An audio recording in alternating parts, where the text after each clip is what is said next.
विधेयक 2026 में जो चर्चा हुई, इसमें आपने बोलने का मुझे मौका दिया। शपथ जी, ये केवल एक विधेयक पर नहीं बल्कि देश के करोड़ों श्रमिकों के भविष्य पर चिंता की बात, और उस पर सारे वक्ता आज बोल रहे हैं। महोदय, सच है कि उद्योगों को सरल नियम चाहिए, ये भी सच है कि निवेश और रोजगार बढ़ाने की सुधार की आवश्यकता है, लेकिन मेरा सरकार से प्रश्न है कि क्या सुधार का अर्थ श्रमिक अधिकारों को कमजोर करना है? क्या विकास का अर्थ सामाजिक सुरक्षा का क्षरण है? मैं आपके माध्यम से सरकार को कहना चाहता हूं कि ये विधेयक तकनीकी संशोधन के नाम पर श्रमिक अधिकारों को और कमजोर करने की दिशा में एक और कदम है। सरकार ये कहती है कि स्पष्टता के लिए, तो देश भर के ट्रेड यूनियन क्यों इसका विरोध कर रहे हैं? क्या कारण है कि श्रमिक असुरक्षित महसूस कर रहे हैं? सावत जी, सरकार का तर्क है ये विधेयक छोटा सा है।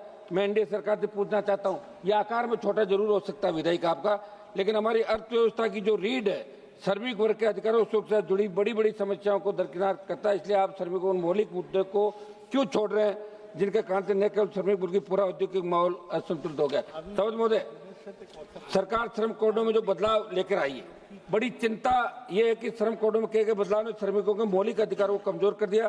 कई श्रमिक समूह अब अपने बुनियादी अधिकारों जैसे सामूहिक सौदेबाजी, उचित वेतन, संरक्षित नौकरी और हड़ताल के अधिकारों को खोते हुए महसूस कर रहे हैं। ये कोई छोटी बात नहीं, इसलिए सरकार को ऐसे बदलाव करने से पहले संविधान की मूल भावना का अध्ययन करने की आवश्यकता है। सावत महोदय, इस विधेयक पर चर्चा करते हुए राजनीतिक मतभेद मैं व्यक्त नहीं कर रहा हूँ, बल्कि संविधान की उस व्याख्या की ओर सदन का ध्यान आकर्षित कर रहा हूँ जिसे समय माननीय सुप्रीम कोर्ट ने समय समय पर स्पष्ट किया है। अनुच्छेद 14 जो हमें समानता का अधिकार देता है, यदि श्रमिकों की परिभाषा संकुचित कर दी जाती है और बड़ी संख्या में कामगार कानूनी सुरक्षा से बाहर हो जाते हैं, समानता के सिद्धांत पर प्रश्न उठता है। सावत महोदय, अनुच्छेद 19(1)(c) जो हमें संघ बनाने की अनुमति देता है, ट्रेड यूनियन बनाना और सामूहिक सौदेबाजी करना मौलिक अधिकार है। यदि हड़ताल के लिए कठोर पूर्व सत्य नोटिस अवधि और दंडात्मक प्रावधान अत्यधिक कड़े किए जाते हैं तो इस अधिकार को व्यवहार में निष्प्रभावी बना देता है। हड़ताल करने का अधिकार मजदूर का हथियार माना जाता है। इसलिए मेरा आग्रह है कि इसमें संशोधन आप करके और नए सिरे से विचार करें। अनुच्छेद 21 जो हमें जीवन और गरिमा का अधिकार देता है, और सुप्रीम कोर्ट ने अनेक निर्णयों में कहा कि जीवन का अर्थ केवल अस्तित्व नहीं बल्कि गरिमापूर्ण जीवन है। नौकरी की सुरक्षा, मनमानी, छंटनी और विवाद निवारण में देरी ये गरिमा के अधिकार को प्रभावित करता है। ये विधेयक लाकर संविधान की मूल भावना अनुच्छेद की अवमानना आप लोग कर रहे हैं। समझ महोदय, आर्टिकल 38 राज्य के जो डायरेक्टिव प्रिंसिपल है, आर्टिकल 38 जो सामाजिक, आर्थिक, राजनीतिक न्याय की बात करता है, आर्टिकल 39 जो आजीविका के साधनों की सुरक्षा की बात करता है, आर्टिकल 43 है जो उद्योगों में श्रमिकों की भागीदारी की बात करता है। इसलिए मैं आपके माध्यम से मंत्री जी को कहना चाहता हूं कि आर्टिकल 38, 39, आर्टिकल 43 है केवल सजावटी शब्द नहीं है, शासन की दिशा तय करता है। आप यदि ये विधेयक पास करवा लेते हैं तो श्रमिकों की भागीदारी और सुरक्षा के जो राइट उन्हें संविधान ने दिए उन्हें न केवल कमजोर कर रहे हैं बल्कि आम संविधान आदर्शों में दूर जा रहे हैं। इसलिए आपको मंथन करने की जरूरत है। सावत महोदय, एक मिनट। सावत महोदय, मैं थोड़ा सा हमारे पे विशेष ध्यान रखें हम सब।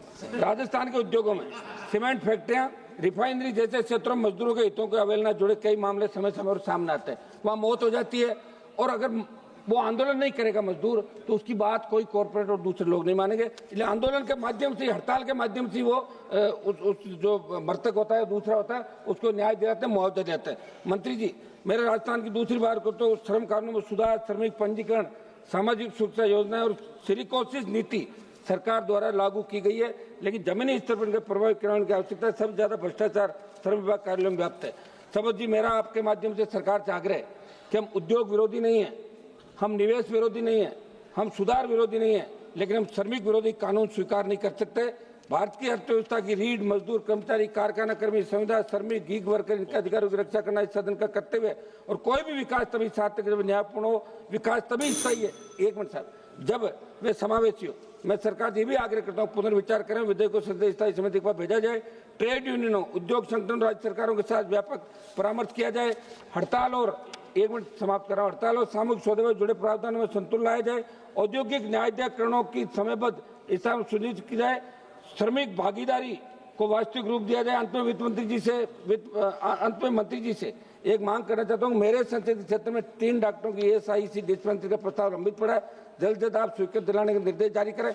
एक सभापति महोदय, आखिर में मैं कहना चाहूंगा कि उद्योग लग रहे हैं, रिफाइनरी आ रही है, फैक्ट्रियां आ रही है, जगह जगह जमीन आप अधिकृत कर रहे हैं, नौकरियां आप दे नहीं रहे हो, तो मेरा आग्रह है कि स्थानीय लोगों को 80% रोजगार का कानून स्टेट बनाए, दिल्ली बनाए, और संविदा कर्मी जो आप लगा रहे हो इनका भविष्य क्या है, क्या फ्यूचर है इनका, इस बारे में भी सरकार को ठोस नीति बनाने की आवश्यकता है।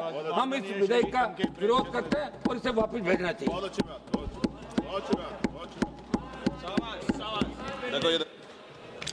Thank you.